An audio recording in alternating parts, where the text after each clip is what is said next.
Hello students, today we will discuss maritime trade in ancient Greece. The objectives of this study are first to trace the beginnings of maritime commerce in ancient Greece, to understand how and why most of the port cities and colonies flourished, to understand the categories of merchants in ancient Greece along with the various regulations imposed by authorities on different trading communities. Now starting with introduction.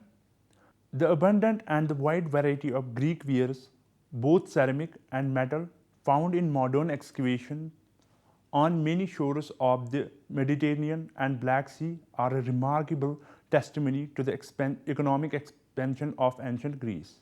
These objects were necessarily transported by sea, and by the close of our period, it is evident that the Aegean homeland was connected with a great net of trading posts, colonies, and friendly native ports in the Mediterranean world. Since the pre-Hellenic historical period, first in the realm of Minoan and then during the Mycenaean civilization, the Ionian and Achaean tribes of Greece occupied a prominent position in the world trade and navigation. This predominant position of Greek navigation gave rise to their exclusive sovereignty over the whole Mediterranean at the beginning of the classical Hellenic era and immediately after the end of the Persian Wars. The overall development of maritime trade followed the peak of Hellenic civilization. This trade supplied the Grecian states with the provision and raw materials required to manufacture many precious things which were then exchanged for other merchandise. On the other hand, it's imperative to point out that the Greek state's economic condition at that time depended on the import of large quantities of cereals and meat from foreign countries. The most important Grecian state, Athens, had to provide for a host of people concentrated within the towns of Athens and had insufficient land to satisfy its needs. Thus, maritime trade was the foundation of the economic structure of the Greek states. If the sea lines had been closed, they would have fallen instantly. The history of the Grecian maritime law began in this period, owing to the importance that maritime trade had for the needs of the different states. Although this may not be the case, no evidence to the contrary has been passed down to us. Our knowledge of Greek maritime law is so meager that we cannot provide any information that can be considered absolute. However, the mere fact that foreigners were accorded the same rights as natives in an Athenian lawsuit is a proof of a high standard of a civilization and an indication of the practice of equity from an international point of view. Up to this period, the maritime states of the Mediterranean observed a uniform custom of Grecian naval law due to their exclusive Grecian origin.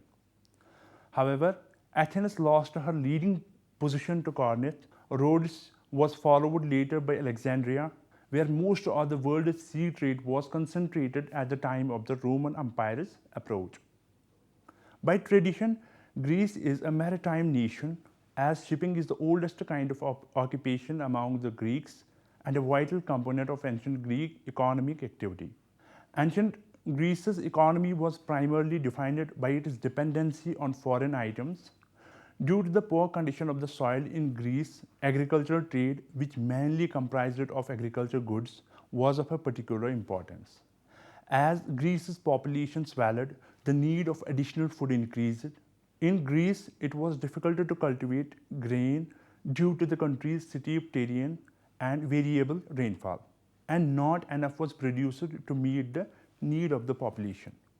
The impact of Greece's inadequate crop production was largely mitigated by the country's privileged geographical location. Its position in the Mediterranean afforded her provinces control over some of Egypt's most vital seaports and trade routes, as well as the opportunity to expand into bigger markets. The Greece's coastline also facilitated marine trade activities. The Greek also engaged in direct commercial competition with the Phoenicians, who had previously dominated Mediterranean marine trade. Before the end of the Archaic period, the Greeks had colonized some of the most valuable trading regions in the Mediterranean. In ancient Greece, colonization had a significant role in trade. As increasingly powerful cities expand, it's inevitable that they will establish trading posts in their colonies. In addition, climate differences between cities and their associated colonies provide a competitive advantage in the production of goods.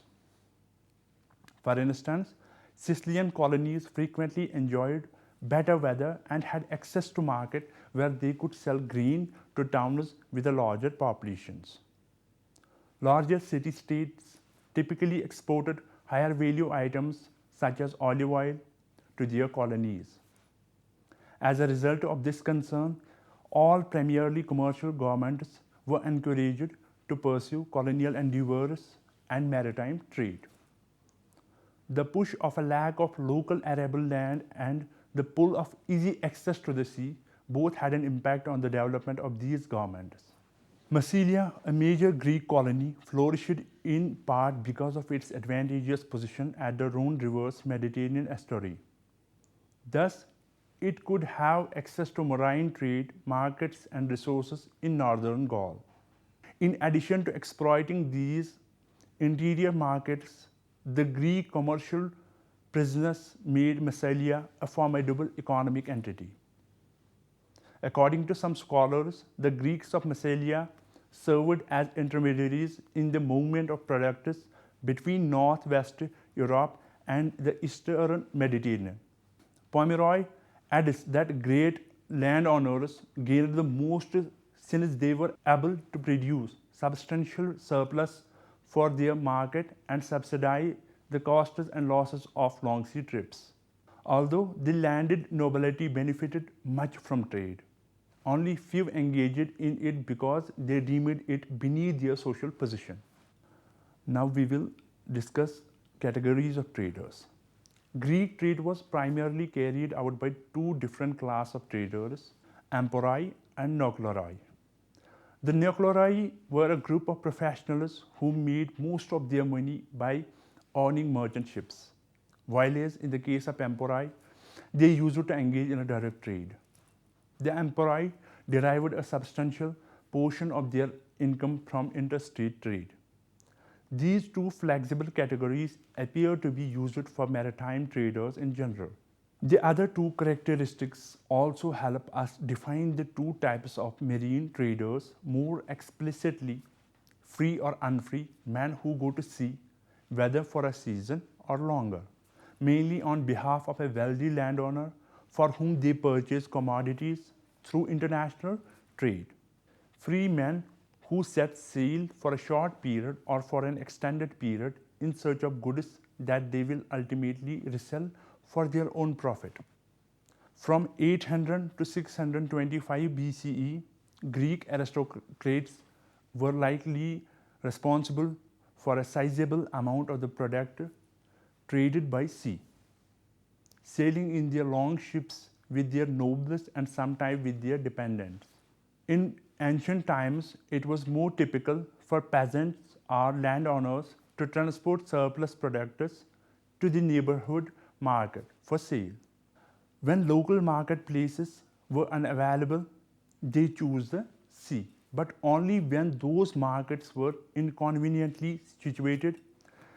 This demonstrates that unlike aristocrats, for whom commerce is merely one of a variety of occupations, independent maritime traders and agency traders alike go to sea mostly, if not entirely, in order to trade. Now we will look at trade regulations. The traders known as emporai were the primary participants in Greek trade. The government imposed a tax on their shipment. At Piraeus, an important port of Athens, this tax was initially placed at 1% or more, The tax was increased to 33 talents by the end of the 5th century. In 413, Athens stopped collecting tribute from the Delian League and levied a 5% tax on all of her empire's ports in an effort to increase money. These taxes were never intended to be protectionist, but rather to generate revenue for the public budget. The expansion of trade in Greece resulted in the evolution of financial practices. Most merchants borrowed money to finance all or a portion of their voyages without sufficient liquid assets. Maritime loans allowed merchants to pay for their shipment. A typical loan for a big enterprise in Athens around the 4th century BCE consisted of a substantial sum of money issued for a brief duration. The length of the voyage was a matter of several weeks or months. To compensate the lender for the risk, interest rates might vary from 12.5% to 30%, and the ship was commonly used as collateral. Contrary to loans between friends, the terms of the contract were always spelled out in writings. The cargo would be unloaded at the port after the voyage was complete, and the wholesaler would then auction off all or a portion of the cargo to nearby retailers, millers, or other customers. The ancient Greek government did not regulate commerce. Grain was a prominent exception to the minimal role of the state in trade. Fearful of the large risks taken by grain fleets, private capital was limited and consequently profit hungry. The transportation infrastructure were limited and unreliable, and food supply in times of crisis became a matter of national concern. Foreign grain markets must have been maintained by reciprocity. Treaties and distant grain producing regions were linked to Greece by coastline colonies. Following the inaugural meetings of the new Prytanes in Athens, trade restrictions were revised with a specialist committee regulating wheat, flour, and bread commerce. Wheat trading, for example, was regulated and acquired by a specialized group of people known as grain merchants. Since wheat was crucial for feeding Athens' vast population and especially lucrative during droughts, around 470 BC, anyone who attempted to obstruct or impede the import or re-export of grain was guilty of cognizable offense. The penalty for violators was the death sentence. Market officials were responsible for ensuring the quality of the items sold in the marketplace, while grain had its supervisors, the stophilics, who regulated pricing and quantities.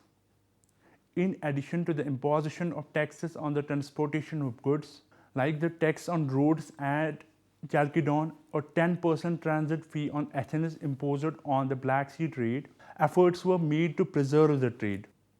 For instance, Athens imposed a levy to its people who had taken out loans on grain cargo that could not be transported at Piraeus, and on merchants who had failed to offload a portion of their cargo.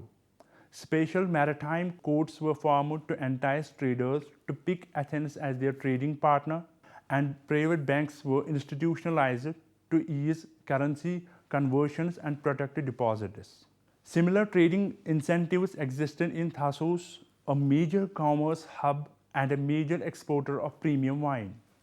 With the end of the Greek city-states in the late classical period, international trade shifted elsewhere, yet many Greek cities remained key trading hubs during the Hellenistic and Roman periods, including Athens, Delos, and Rhodes.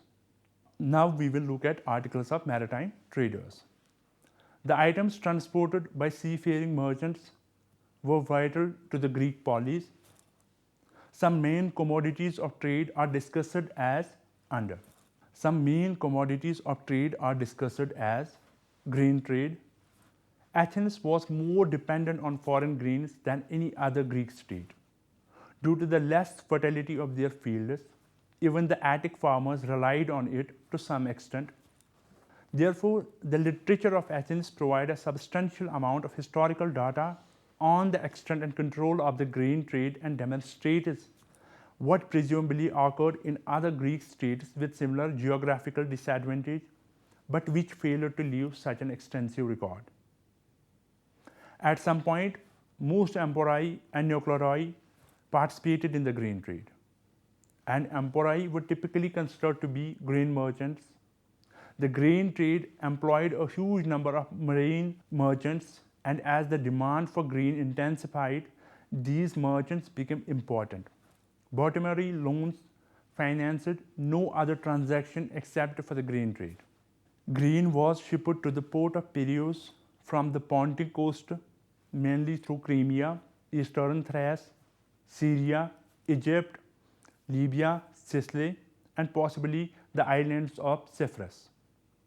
Unquestionably, Cyrenaica, which had excellent grazing pasture and sufficient rainfall on the Barca plateau for winter crop, was the source of wheat grown in Libya. However, the country probably only produced a marginal amount of wheat for export in exceptional years due to the semi-arid environment and fluctuating precipitation. The same may be said of Cyprus under the reign of Andocides, most likely during the Peloponnesian War, when wheat prices were high. This island typically produced just enough for local use and sent grain ships to Athens. Traders from Rhodes, Miletus, Phoenicia, Egypt, and Athens brought wheat from that country to the port of Piraeus. It's possible that Rhodes and Miletus brought more wheat from Naucratis on the Nile than they needed and then sold the extra amount to their sister state Athens. The Egyptian king sent 40,000 madmi of wheat to Athens in 445 BCE as a gift to be distributed among the populace during a time of famine. There was a clear Athens reliance on Egyptian wheat. By regulating the price and destination of Egyptian wheat, exports following the Macedonian conquest of the Nile Valley. Cleomenes, the Egyptian ruler, placed great hardships on Athens and other Greek states. He sent the grain to the most lucrative market while imposing high export duties. Even though other Greek countries were the first to trade on those far-off beaches, the Pontus, Exyonus, northern coastal lands were the main wheat supply for Attica. When there was a shortage in agricultural production, the classical solution differed from the archaic solution. The archaic solution was sending hungry people to those areas where the food was available through colonization. But the classical solution was bringing the food to the hungry. They did this by using the same official system and maritime traders that Athens did. Sicily offered assistance to Athens when the Nile was low or when there was excessive market manipulations, as was the case in the examples mentioned before. In 415 BCE, Nicaeus and Alcibiades had knowledge of the wheat that Sicily supplies. This demonstrates that Athens, like Sparta, had been obtaining their bread from that island for a considerable time. The wheat that was brought into Greece from Sicily weighed the most of all the wheat that was brought in. It was second only to the wheat from Boeotia, which was grown there. 100 Greek grain ships went to the Greek colonies in eastern Sicily and the Phoenician ports in western Sicily to sell their goods. They made a lot of money and experienced many positive outcomes. Now we will look at the timber trade. The central and southern Greek polis lacked adequate wood resources throughout the classical period. Thus, they were compelled to import it from abroad for temple embellishment, housing, furniture, fuel, and wooden walls essential to military strength. The demand for ship timber grew much more in the 4th century. Like grain, the timber had to be imported by commercial ships from a great distance. The primary supply of such wood was Macedonia, where a royal monopoly on timber existed. For every Greek polis aspiring to be a naval power, massive imports of ship wood were required. Other cities besides Athens negotiated with Macedonia authorities for a timber. Now we will look at slave trade. The slaves may have been seized by other non-Greeks forcibly before being traded into the Greek realm. Slavery existed in the Greeks' economy and civilization from the beginning. Greeks would mostly rely on long distance external slave trade exchanges because they offered a more consistent and substantial supply than internal warfare, etc. After 600 BCE, non Greeks from the Danubian basin, the Black Sea region, and Asia Minor made up the majority of slaves in Greece. The logistic and time required for such a lengthy transfer required men whose primary occupation was the trade in slaves, and the high and ongoing demand for slaves in the Greek political system ensured that such dealers would always have work. Perhaps most of the locations on the Greek world's periphery functioned as main locations from where the slave traffickers came from. During the ancient times, Phoenicians, the leading slave traders of the Levant, were also active in Greece. Another group was of Pannonians of Chios. Both supplies and slaves were generated during military campaigns. Therefore, some of the traders who accompanied a ship or army were likely to involved in both types of trade. Now we will look at the pottery as an item of trade. The Atlantic coast of Africa has yielded examples of the Greek pottery that was in high demand overseas.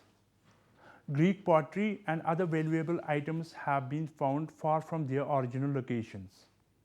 These discoveries indicate that trade occurred between Egypt, Asia Minor, Spain, North Africa, etc. Other notable exports include wine, particularly from Aegean Islands, such as Mende, olives and olive oil, marble from Athens and Naxos, and ruddles, a type of ship waterproofing material from Chios. Now we will look at official attitude towards maritime traders. According to historical sociologists, except in trade ports, anyone who worked professionally in any form of commerce was positioned much lower on the social scale in agrarian culture.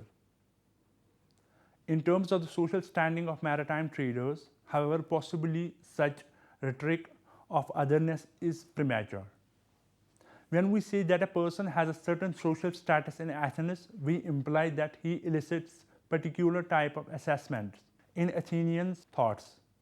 But can he be claimed to have a social position if he largely goes unnoticed other than essential food he brings?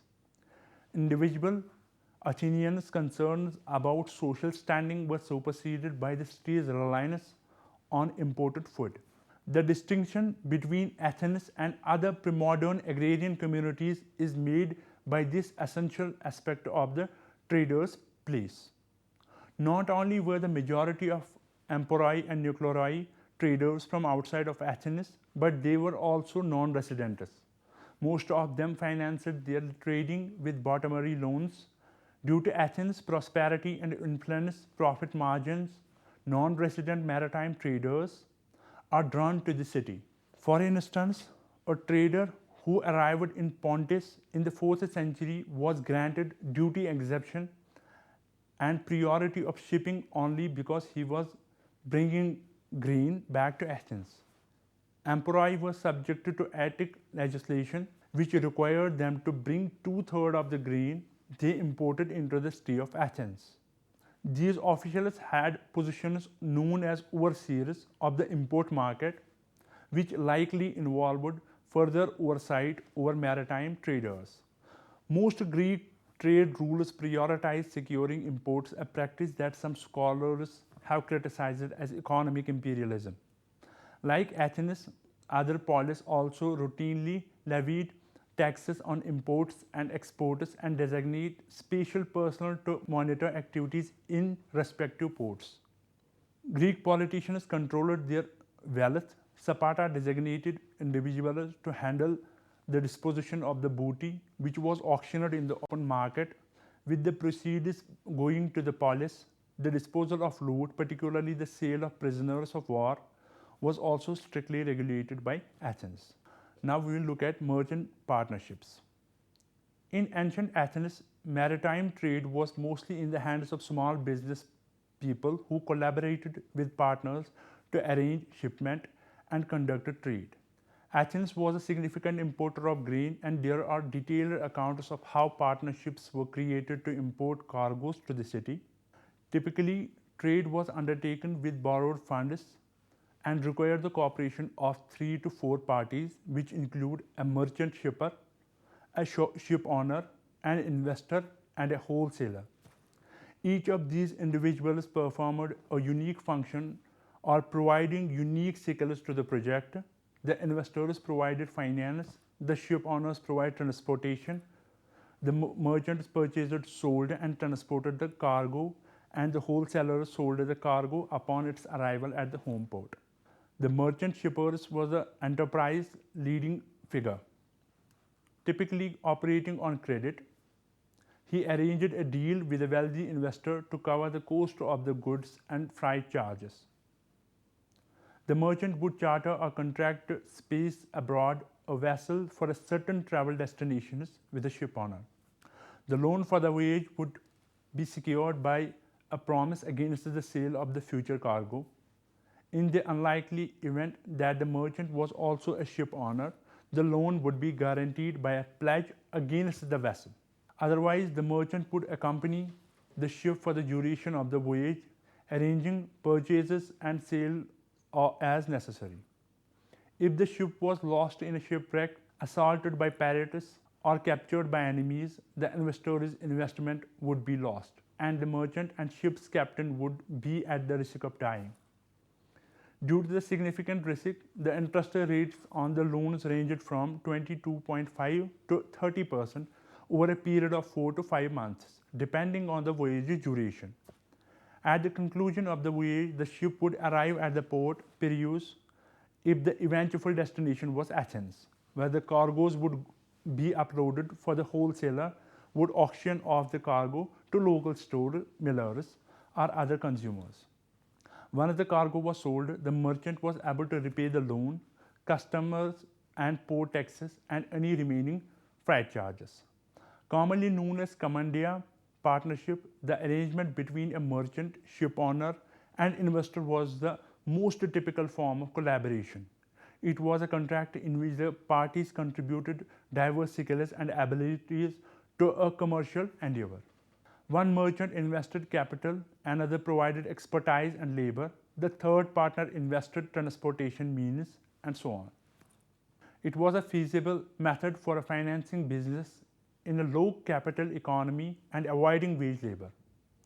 The commandia was an arrangement utilized by investors to distribute risk over a number of modest economic projects. Although it is sometimes cited as a medieval institution, however, its origins are struck in ancient times. Frederick Proyer attributes the earliest instance of this type of commercial organization to ancient Babylon and mentioned the Athenian maritime partnership and Roman sea loan arrangements as early instances. With this, we will conclude this lecture. Thank you so much.